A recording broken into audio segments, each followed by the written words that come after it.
Hello नमस्कार दोस्तों, स्वागत है आप सभी का स्टडी संग्राम के यूट्यूब चैनल पर। लेसन प्लान जो आपका नागरिक शास्त्र का बनेगा वह कैसे बनेगा यह देख लीजिए। तो आपको सबसे पहले क्या प्लान जो बनाना है वो अपने कॉलेज के हिसाब से, अगर फाइनल ईयर में होते हैं तो कम से कम 30 जो बीएड में प्लान बनते हैं वह 30 प्लान बनते हैं, और आप अगर अलग अदर कोर्स कर रहे हैं तो उसके अनुसार आप इस प्लान को देख सकते हैं और अब बना सकते हैं। अब जैसे विद्यालय का नाम आपको डालना है, फिर वहाँ पे दिनांक आपको दिनांक अपने हिसाब से डालना है, और क्लास 7 का ये टॉपिक हो जाएगा नागरिक शास्त्र हो जाएगा। हमारे राष्ट्रीय प्रकृति जो है प्रकरण का हो जाएगा।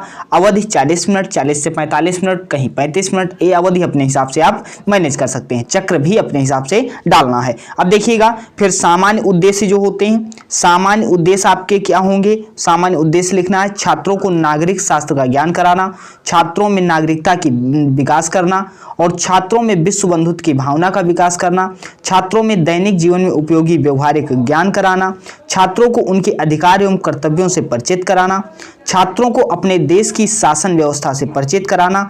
ये सब आपके सामान्य उद्देश्य होते हैं। विशिष्ट उद्देश्य जो आपका आ जाता है, विशिष्ट उद्देश्य में क्या होते हैं, ज्ञानात्मक उद्देश्य होते हैं, बोधात्मक उद्देश्य होते हैं, क्रियात्मक उद्देश्य होते हैं, जिसमें विशिष्ट उद्देश्य में आपके 3 उद्देश्य आपके आते हैं। अब ज्ञानात्मक उद्देश्य में राष्ट्रीय प्रतीकों से अवगत कराना, और यहाँ पे क्या हो जाएगा, बोधात्मक स्तर में क्या हो जाएगा, राष्ट्रीय प्रतीकों से बच्चों के महत्व का ज्ञान कराना हो जाएगा। क्रियात्मक उद्देश्य में क्या हो जाएगा, राष्ट्रीय प्रतीकों से प्रश्न पूछना हो जाएगा। नेक्स्ट क्वेश्चन देखिएगा, सहायक सामग्री जो होगा, सहायक सामग्री मॉडल है, चार्ट है, तिरंगा का चित्र है, ये जो है सहायक सामग्री इसमें प्रयोग किया गया है। नेक्स्ट देखिएगा, पूर्व ज्ञान क्या है। पूर्व ज्ञान में क्या लिखना होगा कि छात्र राष्ट्रीय प्रतीकों के बारे में सामान्य जानकारी रखते हैं। प्रस्तावना के प्रश्न क्या होगा, प्रस्तावना में क्रम संख्या आपको डालनी है। ये थोड़ा इन लोगों ने सही नहीं डाला, आप इसको थोड़ा सही कर लीजिएगा, अपने हिसाब से लाइनिंग वगैरह कर लीजिएगा जिससे आपका थोड़ा सही हो जाए। अब देखिएगा, प्रस्तावना के प्रश्न हो जाते हैं।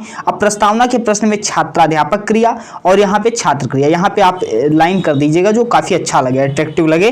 तो यहाँ पे छात्राध्यापक क्रिया में क्या होगा कि राष्ट्रीय ध्वज क्या कहते हैं, इसमें कितने रंग होते हैं, और हमारे देश का क्या नाम है। तो देखिएगा, छात्र क्रिया में क्या आया, ध्वज का क्या नाम है, तिरंगा या झंडा है। इसमें कितने रंग हैं, सर 3 रंग हैं। इस हमारे देश का क्या नाम है, भारत है। तो ये आप इस तरह लिख सकते हैं। उद्देश्य कथन क्या होगा, उद्देश्य कथन देखिएगा, आज हम लोग राष्ट्रीय प्रतीकों के बारे में अध्ययन करेंगे। प्रस्तुतिकरण में क्या होगा, शिक्षण सुविधा की दृष्टि से पाठ को 2 अवनतियों में विभक्त करके पढ़ाया जाएगा। अब 2 अवनति में जैसे प्रथम अवनति कैसे लिखनी है, यहाँ आप देख सकते हैं कि छात्राध्यापक कथन हो जाएगा, यहाँ पर छात्राध्यापक कथन और छात्र छात्रा कथन, ये भी यहाँ पे आप लाइन करके अच्छा से लिख सकते हैं। जैसे हमारा देश कब स्वतंत्र हुआ, तो 15 अगस्त 1947 में।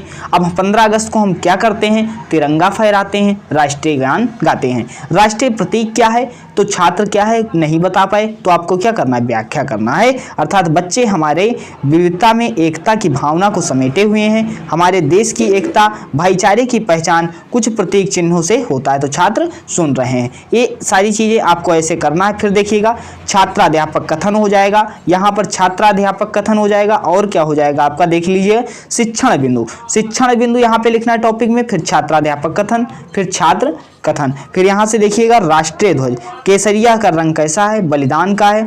सफेद रंग किसका प्रतीक है, ये लाइनिंग आप कर लीजिएगा क्योंकि इस कॉपी में लाइनिंग नहीं थी, जिससे आपको काफ़ी अट्रैक्टिव लगे कॉपी देखने में। तो यहाँ से आपका ये पूरा हो जाएगा, ये आप पूरा देख सकते हैं। फिर यहाँ पे बोध प्रश्न हो जाएंगे। बोध प्रश्न में आप देख ही रहे हैं कि राष्ट्रीय प्रतीक, हमारे देश की एकता और भाईचारा। राष्ट्रीय प्रतीक कौन कौन से हैं, राष्ट्रीय ध्वज, राष्ट्रगान, बाघ, मोर, कमल। केसरिया रंग किसका प्रतीक है, तो बलिदान। द्वितीय अवनति देख लीजिएगा, जिस तरह प्रथम अवनति को बनाया उसी तरह द्वितीय अवनति। द्वितीय अवनति में जो होगा राष्ट्रीय पशु पक्षी होंगे, जैसे इसमें भी शिक्षण बिंदु आपको लिखना है, फिर क्रम संख्या लिखनी है, फिर छात्राध्यापक कथन लिखना है, फिर छात्र छात्रा कथन लिखना है। अब जैसे भारत में कौन कौन से पशु पाए जाते हैं, तो हाथी, घोड़ा, गाय, भैंस हो जाएगा।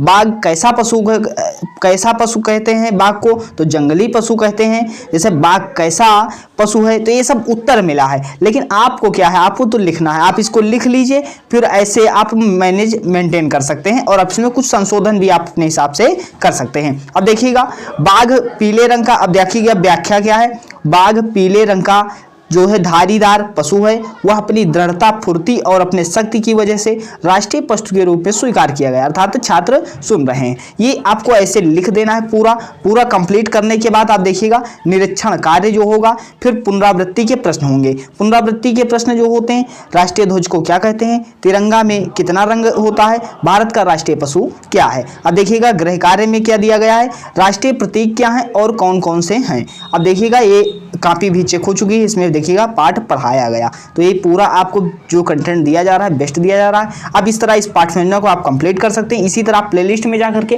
और पाठ्य योजना को कंप्लीट कर सकते हैं। तो मिलते हैं नेक्स्ट वीडियो में। धन्यवाद।